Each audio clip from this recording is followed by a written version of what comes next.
Hello, Diane DeWald with CreativeCatCrafts.com. Thank you for joining me today, and we're going to do something a little different. I'm super excited. I don't know if I'd mentioned it previously in some of my other videos, but my husband is a pilot and he flies for a fractional airline. He used to fly for the airlines, and before that, he was an aeronautical engineer for one of the airlines, and then before that for one of the airplane manufacturers here in the United States. So he's had a very immersive career in flying, and currently when he goes out on tour to fly, it's usually here in the States or up to Canada, down to Central America. I think he's been in the top of South America, but a couple weeks ago, he got to do his first European tour. So I created this journal, this junk journal, photo album, whatever you want to call it, to document his experience. And it's so cool. I created this, the covers, I created the papers that I'm decorated this with. Sorry, this is a little bright. Let me see if I can bring the brightness down a little and maybe you can see it just a little bit better. So let me see. Yep, I think you can see that a little bit better. But we're going to go through the actual journal here in just a moment.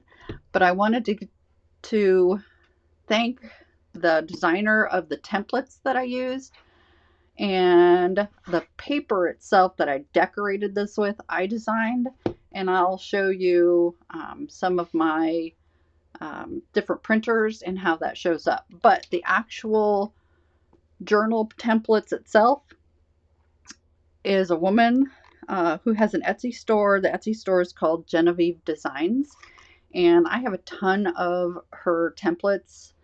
This is her swatch book version 2.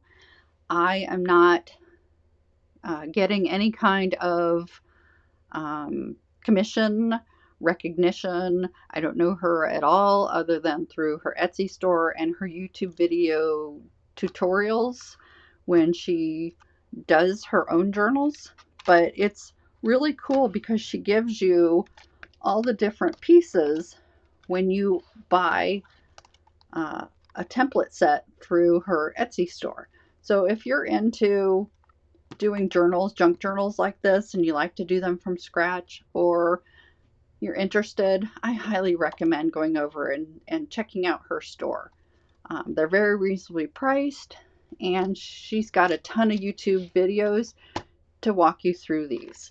Now, one of the things I did on this journal, because it's going to be opened and closed a lot, I went out to Amazon and got this bookbinding fabric tape. That way it doesn't crack here. And then chipboard, and I'll have all of that along with a link to Genevieve Designs Etsy store on my blog, and I'll put a link down below to send you over to my blog page where I have all that stuff listed.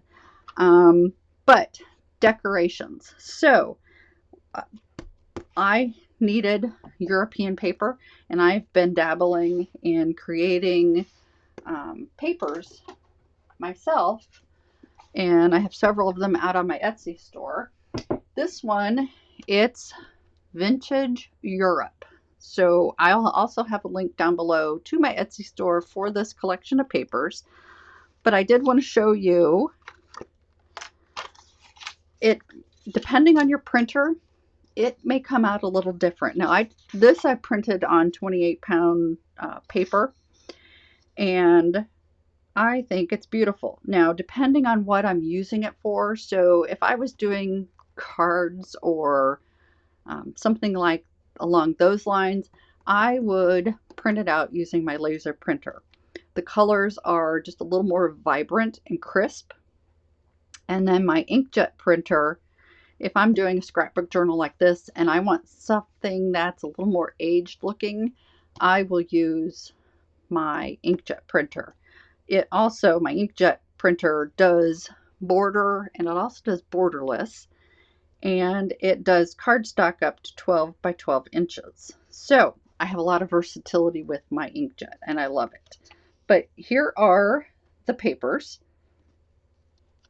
the different images, and on the laser printer I forgot to print one page, so I will show that to you on using my inkjet printer. So this is a cathedral in England. I can't remember where.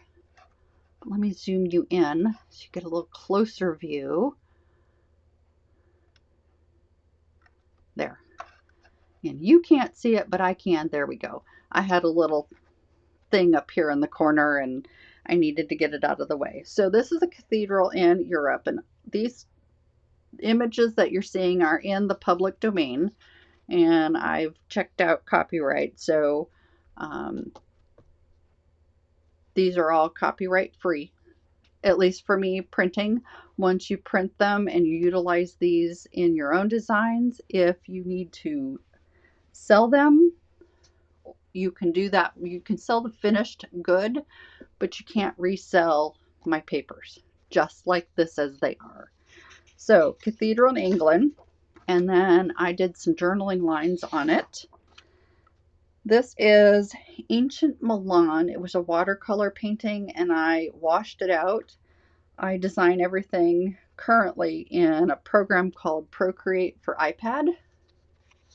And then this, I also included some journaling lines. It was light enough. This is a vintage map of Europe overall. This is specifically Spain and Portugal. And my husband's first flight was from Farnborough in the UK to this tiny, teeny little point down here called Faro in Portugal.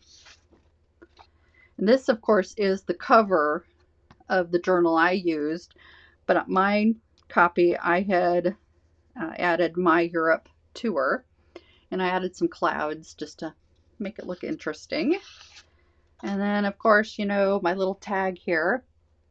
I cut these out with a Stampin' Up! Circle punch, 2 3/8 inch circle punch, and I glued a bunch of them together and then utilized, oh, I need to glue that down a little better, utilized Ranger Distressed Oxide ground espresso for the journal, and then for the covers I used, oops, nope, ground espresso was what I used on the covers. On the inside I used walnut stain, and I just ink up the sides. I will show that in just a moment. So actually I can show it right here. So I think I have some ink still left on this. So inking up the sides, you dab this in the ink pad and you just do that along the sides. So that way you get that aged paper effect on the edges. So inkjet printer, not borderless. Like I said, the colors are just a little muted compared to the laser printer. So here it is side by side. This is a little more vibrant, a little darker. I didn't change anything. I just printed it straight out onto that particular printer. So same images, except I was going to show you the one other that I didn't print in the laser was this particular map without the tag up at the top. Now that tag, it's on the paper, it's not raised, it looks like it. Like I said, I did that in Procreate and gave it that shadow, but this tag was a brush, a freebie brush that I got from a woman by the name of Tila and C. I don't know what her last name is, but she is an art designer, and she has a lot of things in Procreate and courses to teach you how to use Procreate for iPad. And her website is called Every Tuesday, and I will also have that on my blog page. I need to go add her. So Every Tuesday link. It's if I don't write stuff down, I forget everything. Do you all have that problem? It's getting worse as I get older. So, then I did everything in borderless as well. And I'll quickly just show you these because I have one other cool effect. I make my own coffee stain paper, and I had an idea. Oops, this is upside down. Sorry. I'm a little dry today. I've been dehumidifying the house to make it easier for the air conditioner to cool it. But here's borderless, so you don't have that white border. It does change some of the perspective. So if you're working on a project and you're using both borderless and bordered, if your printer allows for that, keep that in mind and take that into account in your project. Because sometimes borderless and bordered images don't line up, and it can just be a mess if you're not aware of that. So I'm just quickly running through, and that was that page, and the page I inked with the aircraft, that's over there. So this is what I'm super excited to show you. Like I said, I do my own coffee stain paper, and I've had this idea that I cut it down to 8.5 by 11, and I cut it out, or printed it out on coffee stain paper. Now, I should have probably ironed this out a little bit, and I'm going to pause you and go get a drink of water. Okay, much better. I was parched and didn't even realize it, but I might flatten these out, iron them a little bit to make them go through the printer a little easier. I don't know if you can see it. Might not be able to. My print head was getting hung up a little bit on some of the edges, so I don't want to damage my printer. But at the same time, I like the texture of coffee stain paper, and it was just really fun. And depending on if you've got variations in the color on the coffee stain paper, it'll show up. So I just thought that was really cool. So we are 13 minutes into the video, and I'm going to quickly run through because I have people that would love a walkthrough, and it's at 13 minutes.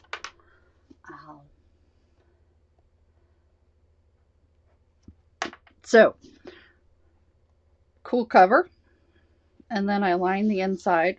And like I said, I created covers. I covered them with my coffee stain paper. I used that book binding to make sure that the edges don't crack. But this is really cool. So I took Genevieve's template. I loaded it into Canva. I just did her blank page. And oh, there it is. I'm not selling it, so I'm not breaking her copyright. But I took this page here and I loaded it into Canva. And Canva did change the sizing a little. So I had to load the cover as well into Canva and print it from there so that everything would be in the same size. But I loaded it in Canva because I took the photos and I dropped them directly into each of the pages and then printed the whole thing out so that I didn't have to glue or trim down photos into this book. And I created a couple pockets in here as well. But start of the tour, they sent him over. He got to fly first class. I'm so jealous. I'm so jealous, but I'm so happy he got to fly first class because I think it was, oh, I don't remember if it was a 9 or 10 hour flight. But they gave him little slippers and he got fed quite a bit, which was great because, 9 hours. And then when he got to Farnborough, he stayed in Farnborough. They let him adjust for a day. So his hotel, and he went out and about and walked around the town. He said it was really quaint, really nice. Visited a couple a guitar store. They had a Starbucks that was really cool too.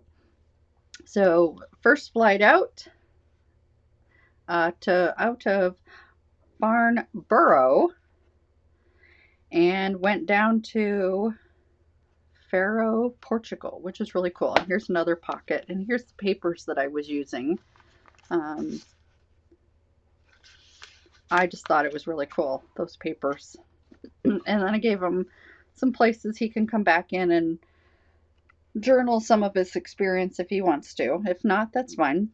And flying into Faro, Portugal. These were some sweet treats, some pastries with, I think they were a custard, he said. He flew over to Milan then. So John and we watch a lot of European bicycle racing, both men's and women's. And so all the places he got to go, we've seen those places through the bike racing we've watched. So it was really cool. So this was him flying. You really can't see it, he said, but he was flying just north of Paris. And then you really can't see it, but these little white dots, these are wind turbines in the English Channel, which I thought was kind of funny. Not funny, but just not something you expect to see. So exiting France over the English Channel, he saw the cliffs of Dover. He was on the wrong side of the plane. His co-pilot was on the other side and got to see those. So John didn't get a picture of them. But this was lunch on day one. And then they flew down to Palma de Mallorca. I call it Mallorca, just because a lot of the cycling training teams go to this little island in the Mediterranean to train in the early spring. I think they go in December and early January. So Palma de Mallorca. And John was really proud. He got right on the line there at his parking job. It was just kind of funny. So here's another of those papers. And, oops, yep. So that was the end of day two. Flew over the Mediterranean several times. The island of Sardinia out here in the distance. He went to Rome. That's my husband, John. But he was really excited because his mom has been to Rome a long time ago, and this was the Vatican and the that he could see out, and it's just really, really cool. That he worked on this particular airplane when he worked for that airplane manufacturer. Seeing that and seeing what it is, you'll probably know who he worked for. This was his partner, Brian. And then this big red thing, air traffic control over in Europe is very different than here in the United States. This was red, so they were regulating how much traffic. So they couldn't take off for half an hour when he got to the airport, which is really interesting. If you know air traffic control here in the States versus Europe, it's just really interesting. So he went into Florence and ended up in San Sebastian. That's the San Sebastian airport. He finally got some gelato in Florence. He didn't do a lot of eating out. He flew a lot. And this was breakfast in Munich. At one point, he was in Frankfurt. That was, I can't remember. It runs together. But that's his memories. So I'll have, like I said, those links down below in the video. I do appreciate you joining me today and taking a quick look through my husband's story here and the journal I made for him. Like I said, if you're even remotely interested in making these particular albums from scratch, they are super easy. Once you have all the supplies, there's not a whole lot of supplies. You need some chipboard and some cardstock, um, some glue, a few other little minor things. They're super simple to put together, and I highly recommend Genevieve Designs. She does a really great job. And if you want to know and learn how to make digital papers, digital art, Procreate for iPad, and Tila C, she's really a great teacher. So thank you again for spending your time with me. We're just at 21 minutes, and you have a great weekend, and I hope to see you next week because I will demonstrate several cards using this Timeless Tiles. It took me a while to finally pick it up, but it is really a versatile and fun background stamp to do. It's this huge stamp, but it is so fun to use. So I will see you next week. Have a great weekend.